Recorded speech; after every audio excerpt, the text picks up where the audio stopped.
Assalamualaikum warahmatullahi wabarakatuh. Perkenalkan, nama saya Miftahul Rio Pramukti, absen 30 kelas PAI 4D. Di sini saya akan menghafal setoran hadis ke-9.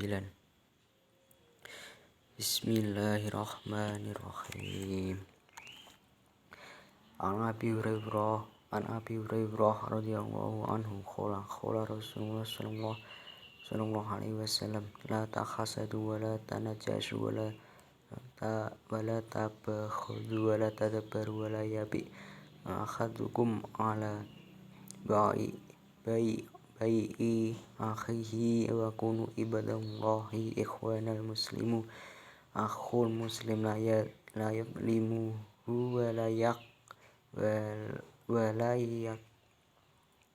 yakhduluhu wa la yakhiruhu. Diriwayatkan dari Abu Hurairah radhiyallahu an, beliau berkata, Rasulullah Shallallahu alaihi wasallam telah bersabda, janganlah kalian saling mendengki, saling menipu, saling membenci, dan saling membelakangi antara satu dengan yang lain. Dan janganlah sebagian dari kalian menjual barangan yang sedang ditawar oleh orang lain. Dan hendaklah kamu menjadi hamba-hamba Allah yang bersaudara.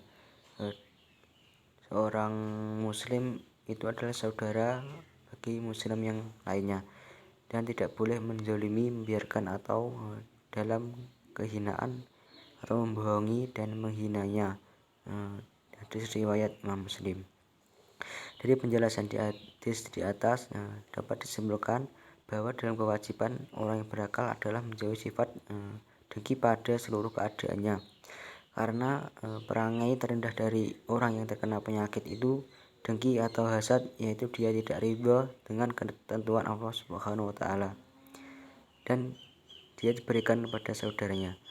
Maksudnya beliau, kalau misalnya kita melihat ada orang yang diberikan kenikmatan lalu kemudian kita merasa panas hati, itu sama saja kita tidak ridho dengan pemberian Allah yang berikan kepada mereka. Yang kedua, seakan-akan kita sama saja menginginkan kebalikan yang menjadi sebuah keputusan Allah pada dia. Allah sudah memutuskan dia diberikan oleh Allah kenikmatan, tapi kita tidak meridho dengan ketentuan Allah tersebut.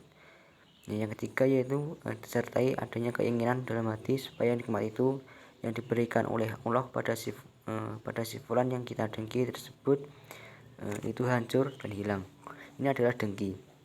Dan dengki itu adalah merupakan sifat dari iblis, karena yang pertama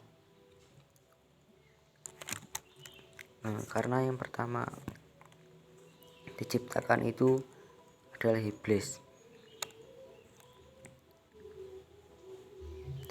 Maka dari itu sifat dengki tersebut seringkali menimpa orang-orang yang seperti ini. Orang-orang yang tadinya diberikan kelebihan, kehebatan ketika di saat itu kemudian adalah saingannya yang ternyata lebih hebat dari dirinya. Maka orang-orang yang kurang ikhlas biasanya akan terkena penyakit kedengkian. Sementara orang yang ikhlas dalam dakwahnya, dia tidak akan dengki. Justru ketika ia melihat ada yang lebih baik, ada yang lebih berilmu, dia itu bersyukur pada Allah karena keikhlasannya tersebut. Makanya kedengkian itu akibat daripada menginginkan dunia. Dan orang yang dengki itu ruhnya tidak akan tenang, badannya tidak beristirahat kecuali kalau melihat nikmat yang diberikan pada orang yang ia dengki. Rasa dengki harus dilawan dengan keikhlasan dan ridho dengan ketentuan yang Allah diberikan. Kedengkian ini juga harus diobati dengan kita mencintai untuk saudara kita. Dan janganlah menaikkan harga suatu barang yang dilakukan oleh orang yang tidak berminat membelinya untuk kepentingan penjual supaya untungnya lebih besar atau merugikan pembeli, termasuk praktek najasi, yaitu memuji barang dagangan seorang penjual supaya laku atau menawarnya dengan harga yang tinggi padahal dia tidak berminat.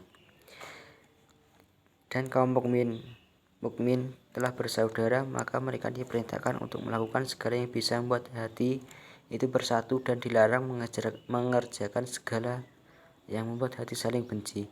Mereka juga diperintahkan untuk menyalurkan atau memberikan manfaat buat saudaranya dan menghindarkannya dari segala yang mencelakakannya. Pelajaran yang bisa diambil dari dalam hadis tersebut, yaitu yang pertama yaitu larangan untuk saling dengki, saling menipu, saling membenci dan membelakangi antara satu dengan yang lain. Yang kedua yaitu larangan untuk berbuat keji dan menipu dalam urusan jual beli. Yang ketiga diharamkan untuk memutuskan hubungan terhadap muslim, sebaliknya harus dijaga persaudaraan dan haknya karena Allah Ta'ala. Yang keempat, Islam bukan hanya akidah dan ibadah saja, tetapi juga di dalamnya terdapat urusan akhlak dan muamalah.